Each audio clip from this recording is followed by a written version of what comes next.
I think you are all in good health. In the previous video, I have taught you about arithmetic progression and nth term of arithmetic progression.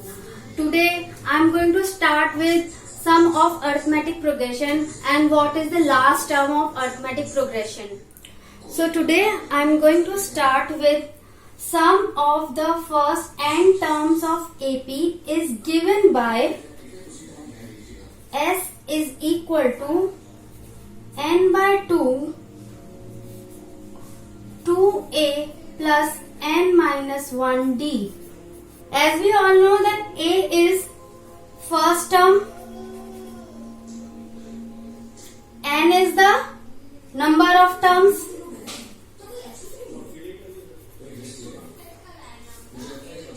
d is common difference.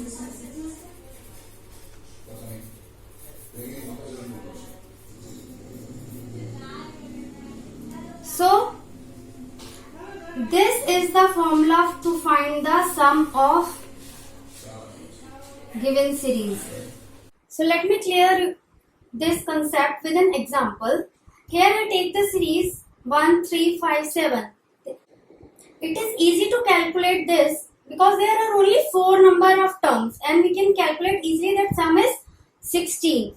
When we put in this formula, let's take n is 4, 4 upon 2, 2 into 1 plus 4 minus 1, d is 2.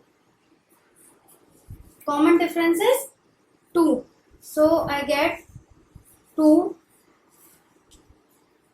plus 3 into 2 is 2 plus 6. 2 into 8 which is equal to 16. So after putting this in this formula we get 16. So this is important when series is large, when there are many terms. When there are many terms, so it is difficult to add each term. So we put that in this formula. Now I'll tell you about what is the last term. Last term is this. Last term of this series is 7 and we denote it by last term is L. We denote it by L. So here L is 7.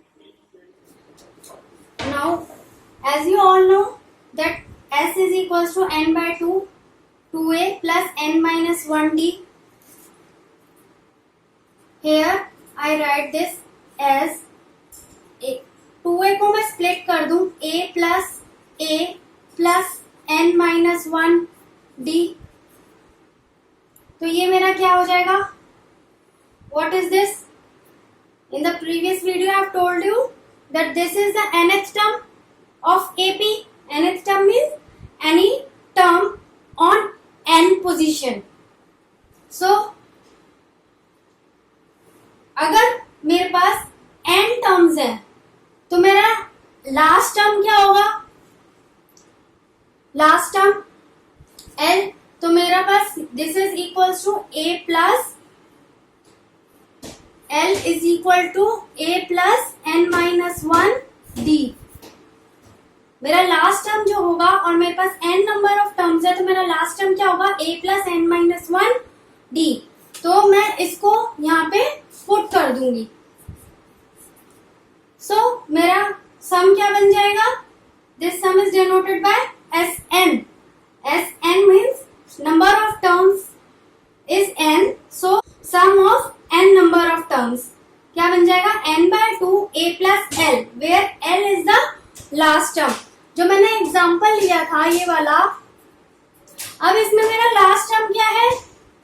मेरा l है 7. तो मैं इसको इससे भी calculate कर सकती हूँ. मेरा n है 4 और मेरा a है 1. मेरा d है, यहाँ पे d की जरूरत नहीं पड़ेगी तो मैं सीधा यहाँ पे कैलकुलेट कर लूंगी. 4 by 2 1 plus 7 which is equal to 4/2 into 8, which is equal to 2 into 8, which is equal to 16. तो मेरा यहाँ पे जब मेरे को लास्ट टर्म दिया हुआ है सीरीज का, तो मैं इस वाले फॉर्मूले में पुट कर लूंगी. तो बच्चों, ये अर्थमेटिक सीरीज जो है ये बहुत इजी चैप्टर है. इसमें सिर्फ आपके पास आपको याद करने के लिए सिर्फ 2 ही फॉर्मूले हैं, एक ये वाला और एक nth टर्म का जो मैंने आपको बताया था. ये 2 फॉर्मूलेज हैं मेरे पास. इन्हीं 2 फॉर्मूले से हम अपनी सारी कैलकुलेशंस इन्हीं 2 फॉर्मूले से हम सारे क्वेश्चंस के आंसर्स निकाल सकते हैं. ये एक बहुत इजी चैप्टर है और इसमें बिल्कुल भी आपको घबराने की जरूरत नहीं है. आपको बस ये देखना है कि हमारे को कौन सा फॉर्मूला यूज करना है. अगर क्वेश्चन में लिख दिया हुआ है कि ये सीरीज का सम दिया हुआ है, तो हम यह यूज करेंगे कि इट इज हम सम SN का फॉर्मूला यूज कर लेंगे. अगर हमारे को nth टर्म मतलब कि इस पोजीशन पे n पोजीशन पे ये टर्म है, तो हम ये वाला फॉर्मूला यूज कर लेंगे. तो मैं इसको और एग्जांपल्स के साथ और क्लियर करती हूँ. अब हमें 12 टर्म्स का ये फाइंड द सम ऑफ -37, -33, -29 थे 12 टर्म्स. अब हमें ये 12 टर्म्स ऐड करने हैं. अब क्वेश्चन में स्ट्रेट लिखा हुआ फाइंड द सम, तो इजीली हम इस वाले फॉर्मूले में पुट कर देंगे, या इसमें पुट कर दो, या फिर वो दूसरा वाला जो S का फॉर्मूला था, S is equal to n/2 a plus l. अब देखेंगे, अब यहाँ पे हमें लास्ट टर्म नहीं मालूम, we don't know the last term, तो हम कौन से फॉर्मूले में पुट करेंगे? इस वाले फॉर्मूले में. a हमारा क्या है? -37. d हमारा क्या है? हम कैलकुलेट कर लेंगे. -33 -37 -33 plus 37, which is equal to 4.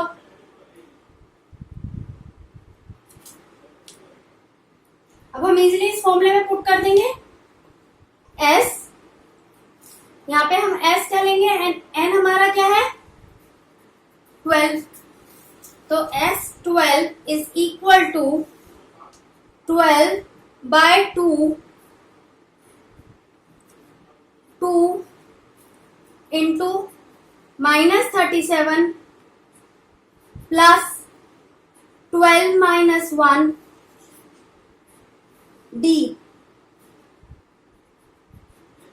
इस फॉर्मूले में पुट कर देंगे इजीली. सो हमारा क्या आएगा? 6 minus 74 plus 12 minus 1 11. 11 into 4 is 44. So this is equal to 6 into -30, which is equals to -180.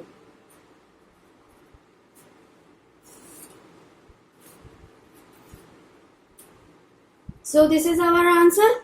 So let's take this question. The first term of an AP is 5. The last term is 45 and the sum is 400. Find the number of terms and common difference. It is very straight question. बिल्कुल भी घबराने की जरूरत नहीं है. देखते जाओ क्या क्या दिया हुआ है, उसके अकॉर्डिंग अपना फॉर्मूला हम यूज कर लेंगे. फर्स्ट टर्म दी हुई है, first term of AP is 5. Last term दी हुई है, last term is 45 and the sum is 400. S दिया हुआ है 400. अब हमें यहाँ पे नंबर ऑफ टर्म्स नहीं दी हुई and we don't know common difference d, we don't know, we have to find this. So अब हम कौन सा फॉर्मूला यूज कर सकते हैं? सिंपल, जब A दिया है हमारे पास, L दिया है, तो हम कौन सा फॉर्मूला यूज करेंगे? S is equals to n/2 a plus l। अपना ये वाला फॉर्मूला यूज करेंगे। वो कैसे आएगा? अब n है हमारा, n को हम n ले लेंगे। s हमारा दिया हुआ है, s हमारा 400 है। n को n ले लेंगे, n/2, a हमारा 5, l हमारा 45, which is equal to n/2 50, which is equal to, so 400 is equal to 25n। इसको डिवाइड कर लिया। दिस इम्प्लाइज n हमारा क्या आ गया? 400 बाय, इसको मैं नीचे ले आऊंगी, 400/25, which is equal to 60। सो हमारा n निकल गया 16। अब हमें क्या फाइंड आउट करना है? Common difference. कॉमन डिफरेंस हम इस s is equals to n/2 2a plus n-1 d। इसमें भी हमें a मालूम है, n मालूम है, s मालूम है, हम इसमें भी लगा सकते हैं। या an is equals to n plus a, या an is equals to a plus n-1 d, इसमें भी लगा सकते हैं। क्योंकि लास्ट टाइम हमारे को दी हुई है 45, तो 45 इज इक्वल टू a मेरा 5 है, 5 प्लस n मेरा 16, 16 minus 1, d is, d calculate करेंगे, 45 minus 40 is equals to 50 and d is equals to 40/15, which is equal to 8/3। So देखा इधर कितनी इजीली कैलकुलेट हो गया।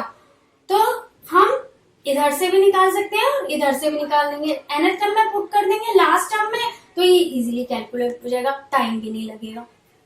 Now will take this question, how many terms of AP, अब ये हमारी AP दी हुई है, must be taken to give a sum of 636। अब यहाँ पे कैसे पता लगेगा क्या निकालना है हमें? यहाँ पे हमारे को सम दिया हुआ है, Sn is equals to 636, a हमारा 9।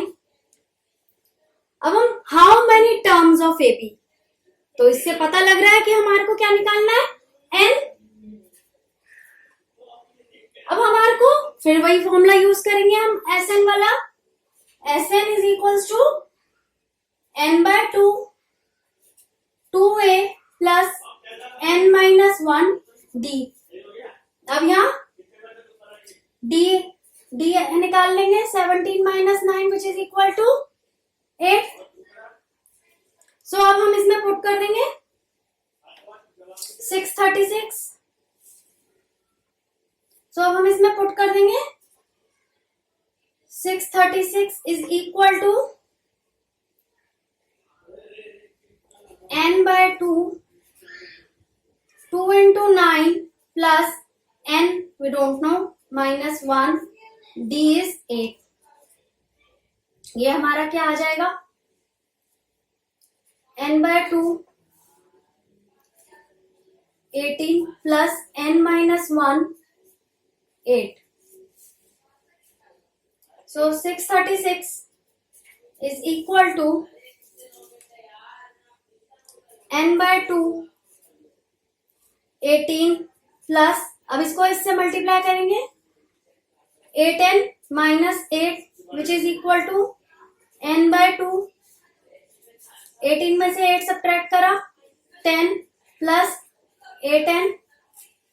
अब ये 2 मैं यहाँ कोशिश करूंगी यहाँ इसको कैंसिल आउट करने की। अगर मैं यहाँ पे जाके मल्टीप्लाई करती हूँ, इसको क्रॉस मल्टीप्लाई करूंगी अगर मैं, तो ये मेरा नंबर जो है वो बड़ा हो जाएगा। मैं इसको सिंप्लीफाई करती हूँ, छोटा कर लेती हूँ, तो मेरा जब मैं 2 इसमें से बाहर निकालूंगी तो मेरा ये क्या बच जाएगा? 5 प्लस 4n, 2 मेरा कैंसिल आउट हो जाएगा।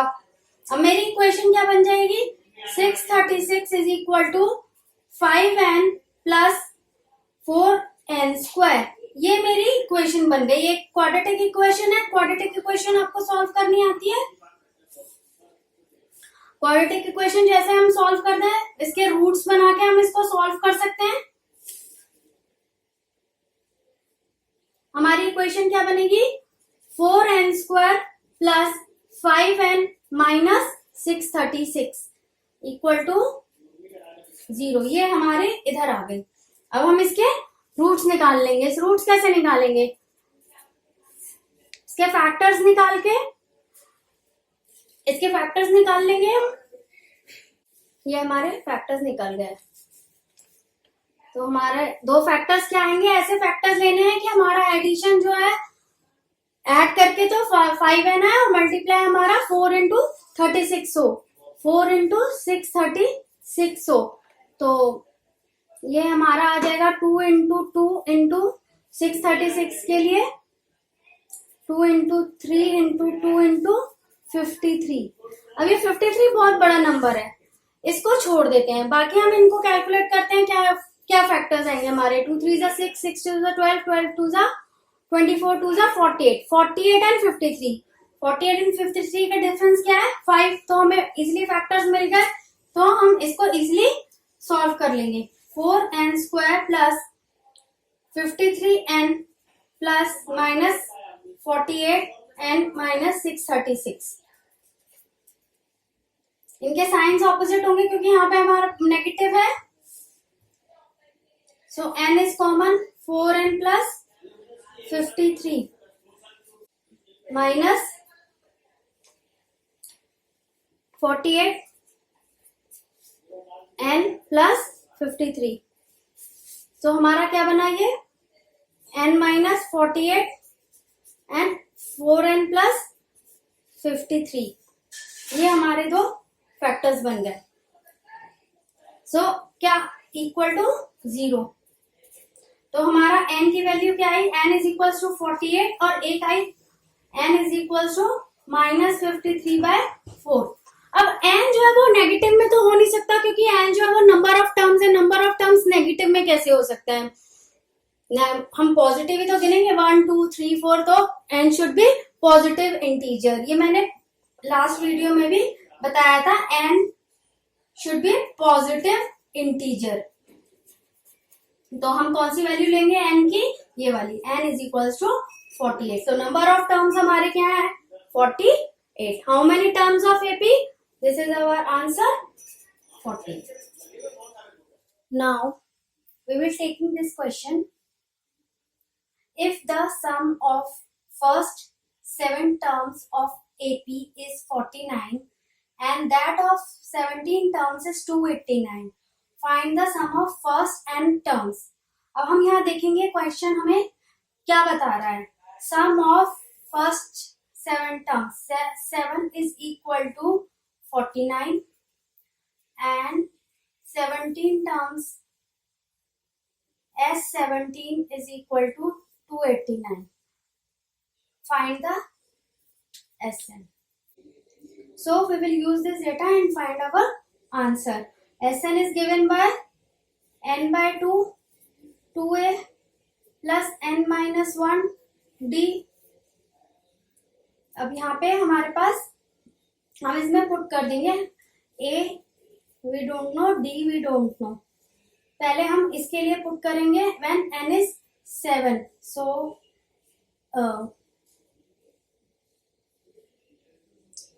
49 is equal to 7 by 2, 2a plus 7 minus 1 d, which implies 49 is equal to 7 by 2, 2a plus 6d. एक मेरी इक्वेशन ये हो गई और एक n इज इक्वल टू 17 के लिए 289 इज इक्वल टू 17 by 2,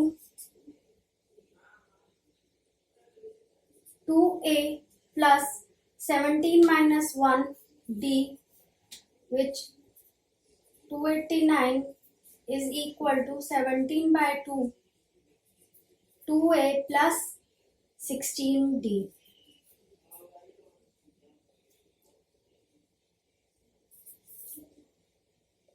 सो ये दो इक्वेशंस बन गई। हम इन दोनों को सॉल्व कर लेंगे। ए और डी के लिए जैसे ये मेरी बन जाएगी 7 is equal to a plus 3d solve करके, और ये मेरी बन जाएगी 17 is equal to a plus 8d. On solving these two equations, I get a is equals to 1 and d is equals to 2. So हमारा Sn क्या बन गया? Sn is equals to n by 2 into 2 a plus n minus 1 d, which is equals to n by 2 into 2, a की जगह मैं 1 put करूंगी plus n की जगह मैं n पुट करूंगी क्योंकि मेरे को Sn निकालना है. General form of sum d is 2, so I get n by 2 plus 2n minus 2, which is equal to n into 2 से 2 कैंसिल हो गया 2n, 2 से 2 कैंसिल हो गया, answer is n square. This is the general form of sum for this question. Now we take some different type of question. Here question says that a1 a2 is show that this forms an AP when an is defined by this. अब हमें ये check करना है कि अगर an हमारा इस form में दिया हुआ है और हमारे टर्म्स निकल कर आते हैं a1 a2 a3 an, तो ये AP बनता है या नहीं. अब हम कैसे चेक करेंगे कि ये AP बनेगा या नहीं? इसके लिए हम क्या करेंगे, हम an तो हमारे को दिया हुआ है, हम इससे एक पहले वाली टर्म an माइनस 1 होगी, an से पहली वाली टर्म an माइनस 1 होगी, वो निकाल लेंगे n की जगह n माइनस 1 पुट करके, which is equals to 9 minus 5n plus 5, which is equal to 14 minus 5n. अब हम d निकाल लेंगे. d इज an minus 1, which is equal to an हमारा क्या है, an हमारे को इससे दिया हुआ है 9 minus 5n minus this an minus 1, 14 minus 5n, वो क्या आएगा हमारा -5 प्लस 5n कैंसिल हो जाएगा, तो हमारा आंसर आया -5. तो यहाँ पे हमारा d जो निकल कर आया है -5 आया है. अब क्योंकि ये d जो है इंडिपेंडेंट ऑफ n है, इट्स अ कांस्टेंट टर्म, तो ये हमारी AP फॉर्म करेगा, क्योंकि d हमेशा हमारा जब भी डिफरेंस बिटवीन टू टर्म्स निकालेंगे तो हमारा d जो है वो -5 आएगा. हम चेक भी कर सकते हैं, जैसे a1 निकाल लिया, a1 इसमें पुट करा, 9 minus 5 n is 1, so answer is 4. a2 मेरा आया 9 minus 5 into 2, which is equal to 9 minus 10, which is equal to -1. अब आप डिफरेंस चेक कर लो, a2 minus a1 का क्या आएगा, -1 minus 4, which is equals to -5. आया मेरा d -5. सो इस तरह से मैं a3 minus a2 भी चेक कर सकती हूँ. तो मेरा जब भी ये इंडिपेंडेंट ऑफ n होता है, अगर an minus n is independent of n constant term, तो दिस इज एन AP. सो ये याद रखो, जब भी हमारे को an इस फॉर्म में दिया हो तो हम d कैलकुलेट कर लेते हैं, और जब d जो हमारा independent of n constant term आती है तो it's an AP. This is a very important tip. So अब हमारा d आ गया, a1 आ गया हमारा, हम S15 आराम से निकाल सकते हैं. 15 by 2, 2 a is 4 plus 15 minus 1, D is -5. तो हम S15 आराम से निकाल सकते हैं. 15/2, 2A plus n minus 1, D. D is -5. So this is -465. So this is a answer. So children, आज मैंने आपको बताया सम ऑफ द सीरीज के बारे में और मैंने कुछ क्वेश्चंस लिए एनसीईआरटी में से. In the next video, I'm trying to give some important tips about this chapter and some more formulas, some more difficult questions I'll take. So see you then.